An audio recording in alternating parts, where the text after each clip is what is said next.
मोठी बातमी सध्या समोर येते. राष्ट्रवादी पक्ष आणि चिन्ह प्रकरणी आता सुप्रीम कोर्टात सुनावणी सुरू झाली आहे. शरद पवारांकडून सुप्रीम कोर्टात प्रतिज्ञापत्र दाखल करण्यात आले. अजितदादांनी घड्याळ चिन्ह वापरून भ्रम निर्माण केला असं या पत्रात नमूद करण्यात आले. मतदारांमध्ये भ्रम निर्माण केल्याचा शरद पवारांनी मोठा आरोप केलाय.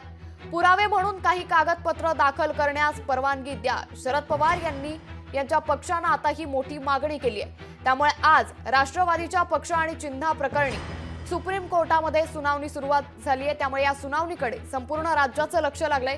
या सुनावणीत नेमके आता काय निर्णय येणार, काय प्रकारे मुद्दे समोर येणार हे पाहणं आता महत्त्वाचं ठरलंय. मात्र त्यापूर्वी शरद पवारांनी काही आरोप केले. मतदारांमध्ये भ्रम निर्माण केल्याचा शरद पवारांनी आरोप केलाय.